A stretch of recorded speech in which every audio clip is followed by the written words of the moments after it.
All right, let's talk about that little green icon that's probably on your phone right now. We're going to go behind the play button on the service that powers pretty much everything. Our workouts, our commutes, our parties. We are deconstructing Spotify.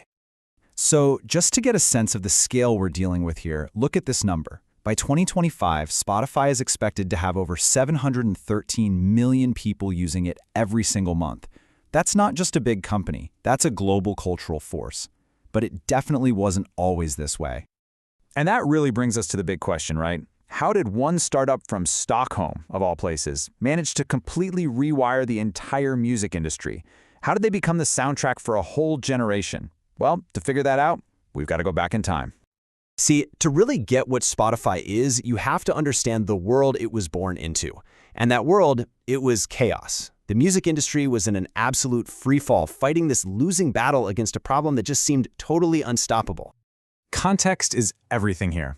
Back in the early 2000s, you had services like Napster, and what they proved was that people wanted instant access to all the music in the world. The only problem? It was totally illegal, and it was absolutely decimating album sales.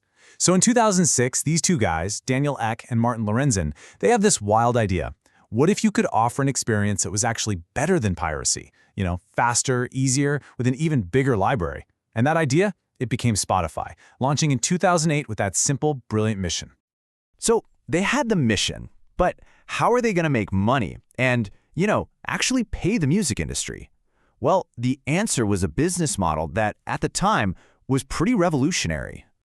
It's called freemium, a mix of free and premium. And it's such a powerful psychological tool. The idea is you give everyone access to the basic thing for free. Get them in the door, get them hooked on the experience, and then convince a bunch of them that the paid version is worth it. It was the perfect way to compete with piracy, which was also free. And the strategy itself is just a masterclass in understanding how people work. The free tier gives you access to everything, but with these, let's call them annoyances. You got to listen to ads. On your phone, you're pretty much stuck on shuffle. Can't download songs for a flight. Each one of those little pain points is designed to be just annoying enough to make you think, okay, fine, I'll pay for premium. So how does the money actually get to the artists? Think about it like this. Spotify takes all the money it makes, from subscriptions, from ads, and throws it into one giant pot. Then, about 70% of that pot gets paid out to the rights holders. That's the record labels, the publishers, and so on. Then, those rights holders pay the artists. The key thing to understand is that artists get paid based on their share of the total streams on the whole platform. So it's not a flat rate per stream, it's a slice of that big revenue pie. And that's exactly why it gets so controversial, as we're about to see. So as Spotify basically cornered the music market, their ambition just got bigger. They didn't just want to be your music app anymore. They wanted to own your entire ear, the whole audio landscape. And their next big target? Podcasts. This wasn't just about getting bigger. It was a really strategic move to own the actual content on their platform, not just license it. And they didn't just dip their toes in the water here. They went on an absolutely massive spending spree. They bought Gimlet for the high-quality prestige shows. They bought Anchor so they could control the tools that people use to make podcasts. They got The Ringer for its huge built-in audience, and Parcast for its hit shows. I mean, they were buying the entire ecosystem, from the studios making the shows to the platforms that host and monetize them.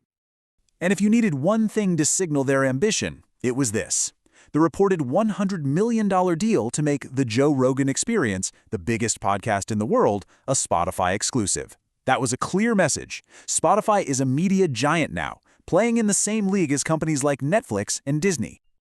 But here's the thing about that kind of influence. It comes with a whole new set of problems. Suddenly, you're the gatekeeper of audio, and every single move you make is under a microscope. And that sparks some major controversies and some really high-stakes battles. A perfect example is their long war with Apple. For years, Spotify has been arguing that Apple's 30% cut of subscriptions through the App Store is basically anti-competitive. This quote from their lawyer really gets to the heart of it. Spotify sees itself as the victim of a tech giant using its power to crush rivals, in this case, Apple Music. And then, of course, there's the issue that has dogged Spotify since day one. How much do artists get paid? On one side, you have tons of artists arguing that the per-stream payout is just fractions of a penny, making it impossible for anyone but the biggest superstars to make a living. But on the other side, Spotify says, hey, We saved the industry from piracy, which paid zero, and our model provides a consistent, long-term revenue stream that keeps growing. And yeah, that huge Joe Rogan deal? It also brought a massive firestorm of controversy. When episodes dealing with COVID-19 misinformation got amplified on the platform, it kicked off this huge global debate. Was Spotify just a neutral platform, or was it a publisher that was responsible for the content it was exclusively funding and promoting? Spotify's response really showed what a tough spot they were in.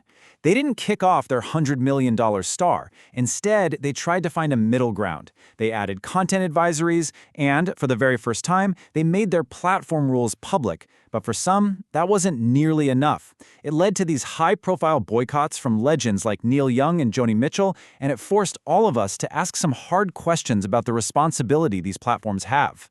So, where does that all leave us? I mean, Spotify's journey from the scrappy little startup to a global giant has been pretty remarkable. But its story is also a bigger story about what power really means in the digital age. You can really break down Spotify's evolution into 3 acts. In the beginning, they were the solution to piracy. Then, in the middle, they became the great aggregator, just focused on growing and getting bigger. But today, they're the establishment. And their main challenge isn't about technology or growth anymore. It's about navigating the immense power and responsibility they now have. It's kind of wild. What started as this clever tool to solve one specific problem has basically become the new center of the audio universe. It's the new gatekeeper, the new record store, the new radio station, all rolled into one powerful app. And that really leaves us with one last big question. In this world that Spotify built, who really holds the power? Is it the platform, the creator, or is it you, the listener? It's something to think about next time you hit play.